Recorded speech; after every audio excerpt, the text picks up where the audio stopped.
పసుపు బోర్డు ప్రకటనను స్వాగతిస్తున్నామని ఎమ్మెల్సీ కవిత అన్నారు. పసుపు బోర్డు ఏర్పాటు విషయంలో అభ్యంతరాలు ఉన్నాయని, ప్రోటోకాల్ పాటించకుండా పసుపు బోర్డుపై ప్రకటన చేయడం బాధాకరమని అన్నారు. ఎంపీగా పసుపు బోర్డు ఏర్పాటుకు కేంద్రంపై ఒత్తిడి తెచ్చామని, పసుపు బోర్డు కోసం అనేక పోరాటాలు చేశామని గుర్తు చేశారు. నిజామాబాద్ జిల్లా హెడ్ క్వార్టర్ లో పార్టీ ముఖ్య నాయకులందరం కూడా కలిసి ఈ రోజు రాష్ట్ర ప్రజలకు, నిజామాబాద్ జిల్లా ప్రజలకు కొన్ని ముఖ్యమైన విషయాలు చెప్పాల్సి ఉందని భావించి ఇవాళ ఇక్కడ ప్రెస్ మీట్ కండక్ట్ చేయడం జరుగుతూ ఉంది. హాజరైనటువంటి మీడియా మిత్రులందరూ కూడా ధన్యవాదాలు తెలియజేస్తా ఉన్నాం.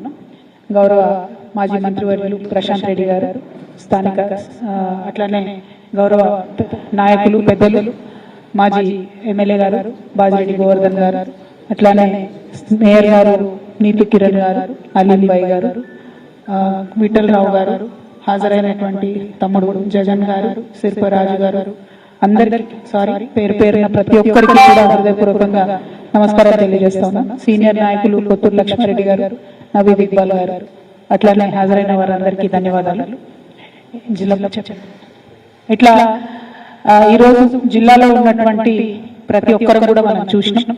సంక్రాంతి సందర్భంగా చాలా మంచి పని చేస్తున్నామని చెప్పి ఒక అనౌన్స్మెంట్ చేసి మన ఎంపీ గారు ధర్మపురి అరవింద్ గారు, పీయూష్ గోయల్ గారు, అట్లానే బండి సంజయ్ గారు, మరి ఇక్కడ జిల్లాలో ఉన్నటువంటి ఇద్దరు బీజేపీ ఎమ్మెల్యేలు అందరూ కూడా కలిసి సంక్రాంతి రోజు పసుపు బోర్డు ప్రకటించడం జరుగుతూ ఉంది. పసుపు బోర్డు ప్రకటనను మనస్ఫూర్తిగా మేము స్వాగతిస్తా ఉన్నాం. ప్రకటించినటువంటి విధానం పట్ల డెఫినెట్ గా అభ్యంతరాలు ఉన్నాయి. కేవలం ఒక బీజేపీ పార్టీ కార్యక్రమంలా చేసింది తప్పితే కేంద్ర ప్రభుత్వం, రాష్ట్ర ప్రభుత్వంలో ఉన్నటువంటి ప్రజాప్రతినిధులందరినీ ఇన్వాల్వ్ చేసే విధంగా కార్యక్రమం చేయకపోవడం కొంచెం బాధాకరం.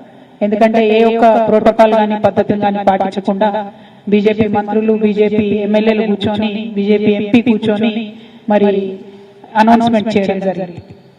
రాష్ట్ర ప్రభుత్వంలో ఉండే వ్యవసాయ శాఖ మంత్రులు కానీ, ఎట్లాగే జిల్లాలో ఉన్నటువంటి స్థానిక ప్రజాప్రతినిధులమైనటువంటి మా ఎవరిని కూడా ఇన్వాల్వ్ చేయకపోవడం కొంచెం బాధాకరమే. ప్రజలు కూడా ఈ విషయాన్ని గమనించారని చెప్పి నేను భావిస్తా ఉన్నాను.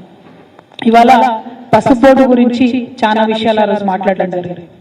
నిజానికి పసుపు బోర్డు ఆలోచన చేసినప్పుడు 2014 కన్నా ముందు, ఎన్నికలకు వెళ్లే ముందు నేను పసుపు రైతులందరితో మాట్లాడినప్పుడు ఆల్రెడీ 15-20 ఏళ్ల నుంచి మేము ఉద్యమాలు చేస్తా ఉన్నాం.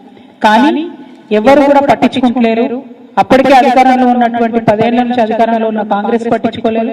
అంతకుముందు భారతీయ జనతా పార్టీ అధికారంలో ఉన్నప్పుడు కొద్దిగా పాజిటివ్ గా స్పందించారు, కానీ మళ్ళీ ఎప్పుడు పట్టించుకోలేదని పసుపు రైతులందరూ కూడా చెప్పడం జరిగింది. చెప్పిన తర్వాత ఆ ఇష్యూ టేకప్ చేసి ఒకవేళ నన్ను మీరు ఎంపీగా గెలిపిస్తే ఖచ్చితంగా నా వంతు ప్రయత్నం చేస్తానని ఆనాడు 2014 కన్నా ముందు పసుపు రైతులకు మాటిచ్చి మరి మేము ముందుకెళ్ళడం జరిగింది. మాటిచ్చినట్టుగానే 2014 నుంచి మొదలు పెడితే 2018 జూన్ వరకు, అంటే 2019లో ఎన్నికలు వచ్చినాయి.